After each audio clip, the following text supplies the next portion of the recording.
मध्य भारत के पहाड़ों और नदियों के बीच एक छोटा सा गांव था, सोनपुर। ये गांव बहुत शांत और सुंदर था। चारों तरफ हरे भरे खेत, मिट्टी के घर और दूर तक फैले पेड़ दिखाई देते थे। गांव के लोग बहुत साधारण जीवन जीते थे। लेकिन इस शांत गांव के पास ही एक ऐसी जगह थी जिसके नाम से ही लोगों के दिल में डर बैठ जाता था। वो जगह थी काली घाटी का जंगल। ये जंगल इतना घना था कि दिन में भी वहां अंधेरा छाया रहता था।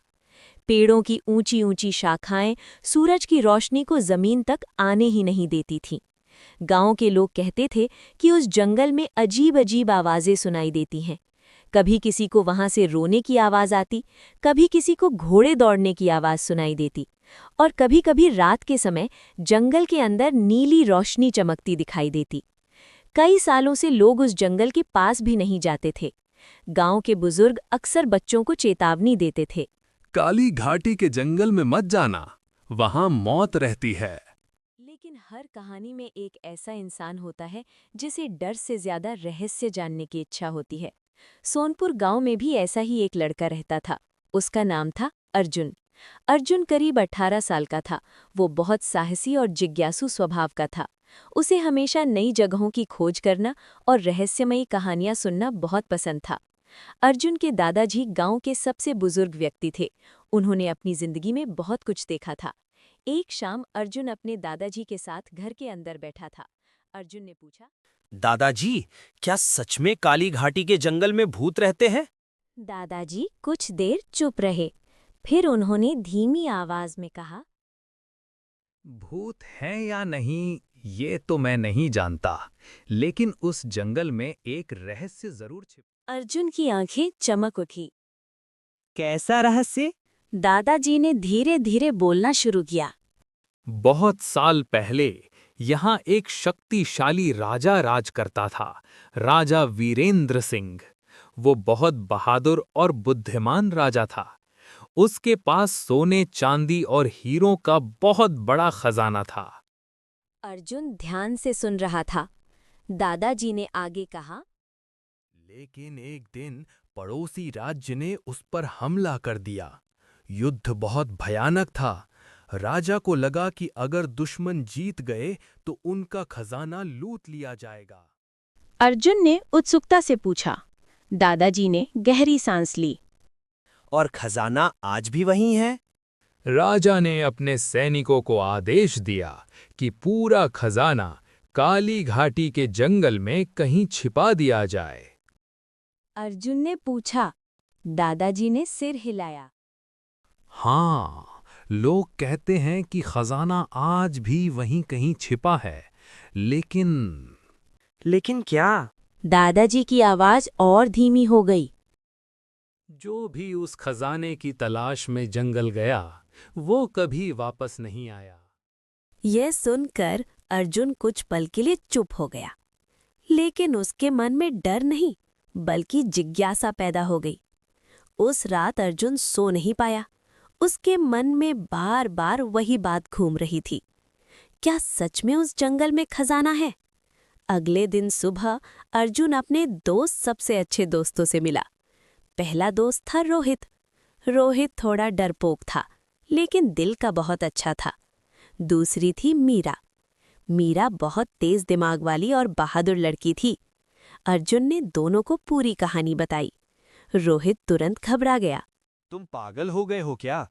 गांव वाले इतने सालों से उस जंगल से दूर रहते हैं। लेकिन मीरा के चेहरे पर उत्साह था।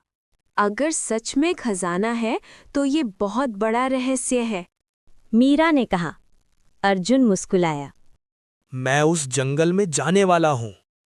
रोहित बोला। मैं नहीं जा रहा। मीरा हंसते हुए बोले, डरपोक कहीं के। डरपोक नहीं, समझदार हूँ। अर्जुन ने कहा। देखो, हम सावधानी से जाएंगे, बस थोड़ा अंदर तक जाकर देखेंगे। कुछ देर सोचने के बाद रोहित मान गया। ठीक है, लेकिन अगर कुछ भी अजीब हुआ तो हम तुरंत वापस आएंगे। तीनों ने अगले दिन सुबह जंगल में जाने का फैसला किया। अगली सुबह सूरज उगने के साथ ही तीनों अपने बैग लेकर तैयार हो गए। बैग में उन्होंने रखा टॉर्च, रस्सी, पानी की बोतल, चाकू, थोड़ा खाना। जंगल के पास पहुंचते ही रोहित बोला, मुझे ये जगह बिल्कुल अच्छी नहीं लग रही। हवा अजीब तरह से चल रही थी। पेड़ों की शाखाएं आपस में टकराकर चर चर की आवाज कर रही थीं। जंगल के अंदर कदम रखते ही चारों तरफ अंधेरा छा गया। कुछ देर तक सब शांत था। फिर अचानक कहीं दूर से एक अजीब चीख जैसी आवाज आई। रोहित डर गया। तुमने सुना? मीरा बोली, शायद कोई जंगली जानवर होगा। वे धीरे धीरे आगे बढ़ते गए। करीब आधे घंटे बाद उन्हें एक अजीब चीज दिखाई दी। वो एक पुराना पत्थर का गुफा था। गुफा पर अजीब अजीब चिन्ह बने हुए थे। अर्जुन ने ध्यान से देखा। ये कोई साधारण गुफा नहीं है। मीरा ने कहा, ये जरूर किसी प्राचीन रास्ते का प्रवेश द्वार होगा। जैसे ही उन्होंने दरवाजे के अंदर कदम रखा, अचानक तेज हवा चलने लगी। पेड़ जोर जोर से हिलने लगे। गुफा के अंदर जाते ही तीनों ने देखा, जमीन पर कुछ चमकता हुआ दिखाई दिया। मीरा झुककर देखने लगी। अरे, ये तो नक्शा है। वो नक्शा पत्थर पर उकेरा हुआ था और उसमें जंगल के अंदर जाने का रास्ता बना हुआ था। अर्जुन की धड़कन तेज हो गई। ये खजाने का रास्ता हो सकता है। तीनों ने एक दूसरे को देखा। अब वे सिर्फ घूमने नहीं, बल्कि खजाना खोजने निकल चुके थे। अर्जुन, रोहित और मीरा उस पत्थर पर बने पुराने नक्शे को ध्यान से देख रहे थे। नक्शे में जंगल के अंदर जाने का एक घुमावदार रास्ता बना हुआ था और अंत में एक चिन्ह था जो किसी मंदिर जैसा दिख रहा था। अर्जुन ने कहा, मुझे लगता है खजाना इसी मंदिर के पास छिपा होगा। रोहित ने घबराते हुए चारों तरफ देखा। जंगल और भी डरावना लगने लगा था। मुझे अभी भी लग रहा है कि हमें वापस चलना चाहिए। रोहित बोला। मीरा ने कहा, अब हम यहाँ तक आ ही गए हैं तो थोड़ा और आगे चलकर देखते हैं। रुको, कुछ आवाज आ रही है। तीनों चुप हो गए। कुछ दूर से घंटी बजने की आवाज आ रही थी। Ton ton ton. मीरा ने आश्चर्य से कहा, जंगल के अंदर घंटी? अर्जुन ने धीरे से कहा, शायद मंदिर पास ही है। वे आवाज की दिशा में चलने लगे। कुछ देर बाद पेड़ों के बीच से एक पुरानी इमारत दिखाई देने लगी। वो एक बहुत पुराना और टूटा हुआ मंदिर था। मंदिर की दीवारों पर काई जमी हुई थी। जगह जगह दरारें थीं और कई पत्थर टूटकर नीचे गिर चुके थे। मंदिर के सामने एक विशाल पत्थर की मूर्ति खड़ी थी। मूर्ति किसी योद्धा की थी। उसके हाथ में तलवार थी और उसकी आंखों में लाल पत्थर जड़े हुए थे। रोहित धीरे से बोला, मुझे ये मूर्ति बिल्कुल अच्छी नहीं लग रही। ये शायद मंदिर का रक्षक होगा। तभी अचानक तेज हवा चली। पेड़ों की पत्तियां जोर जोर से हिलने लगीं और उसी समय कुछ अजीब हुआ। रोहित डरकर पीछे हट गया। तुमने देखा? मीरा भी थोड़ी घबरा गई, लेकिन अर्जुन ने हिम्मत करते हुए कहा, शायद ये सिर्फ सूरज की रोशनी का असर है। लेकिन अंदर ही अंदर उसे भी थोड़ा डर लग रहा था। तीनों धीरे धीरे मंदिर के अंदर जाने लगे। मंदिर के अंदर बहुत अंधेरा था। अर्जुन ने अपनी टॉर्च जलाई। टॉर्च की रोशनी में उन्होंने देखा कि दीवारों पर अजीब चित्र बने हुए थे। उन चित्रों में राजा, सैनिक और खजाने के संदूक बने हुए थे। मीरा ने एक चित्र की तरफ इशारा किया। देखो, ये वही राजा लगता है जिसकी कहानी दादाजी ने बताई थी। चित्र में राजा अपने सैनिकों के साथ खजाने के संदूक जंगल में छिपाते हुए दिखाई दे रहा था।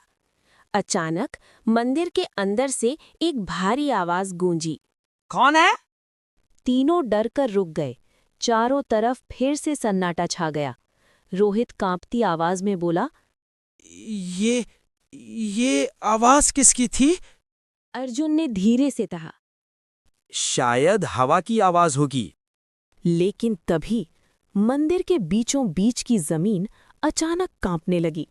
पत्थर खिसकने लगे और देखते ही देखते मंदिर के बीच में एक बड़ा गुप्त दरवाजा खुल गया। नीचे अंधेरी सीढ़ियां दिखाई दे रही थीं। तीनों कुछ पल तक चुपचाप उस सीढ़ी को देखते रहे। मीरा ने कहा, मुझे लगता है खजाने का रास्ता यही है।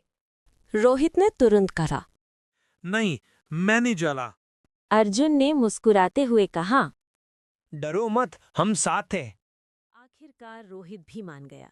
तीनों धीरे धीरे उन सीढ़ियों से ऊपर चढ़ने लगे। जैसे जैसे वे ऊपर जा रहे थे, हवा ठंडी होती जा रही थी। सीढ़ियां बहुत लंबी थीं। लगभग 5 मिनट बाद वे ऊपर पहुंचे। ऊपर एक बड़ा पत्थर का कमरा था। कमरे के बीचों बीच कुछ रखा हुआ था।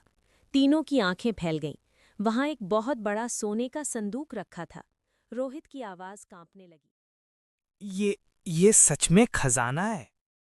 अर्जुन धीरे धीरे उस संदूक की तरफ बढ़ने लगा, लेकिन जैसे ही उसने संदूक को छूने के लिए हाथ बढ़ाया, अचानक पूरा कमरा कांपने लगा और एक डरावनी आवाज गूंजी। रुको।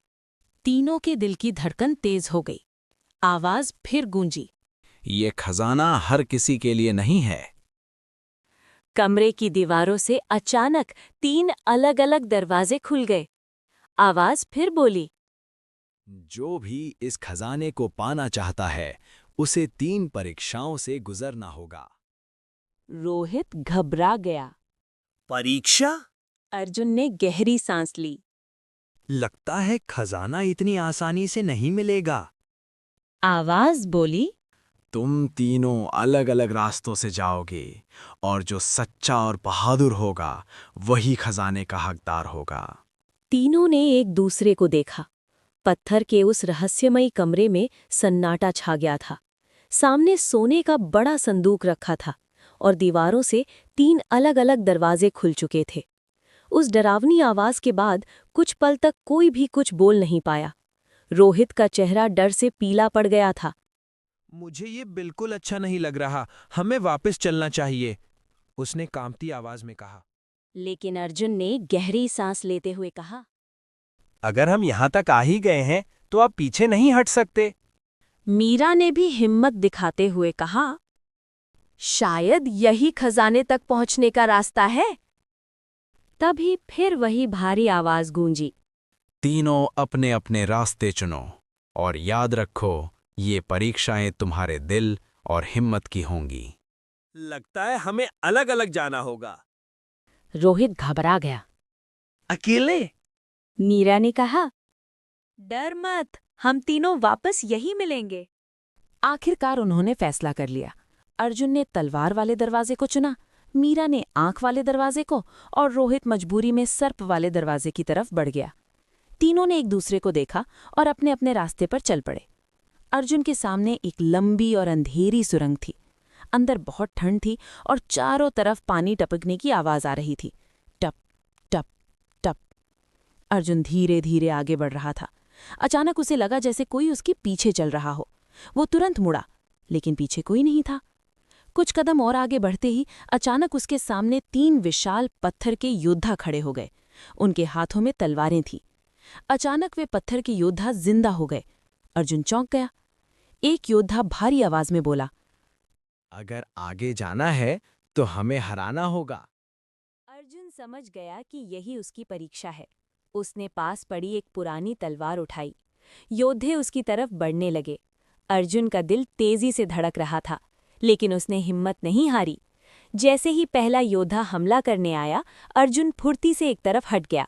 उसने पूरी ताकत से तलवार घुमाई। कुछ ही देर में उसने चालाकी से उन तीनों योद्धाओं को हरा दिया। अचानक सब कुछ शांत हो गया। सारे योद्धा गायब हो गए। अर्जुन समझ गया, उसने पहली परीक्षा पार कर ली है। मीरा जिस रास्ते से जा रही थी, वहां अजीब सी नीली रोशनी थी। कुछ दूर चलने के बाद वो एक बड़े कमरे में पहुंची। कमरे को देखकर उसकी आंखें चौड़ी रह गईं।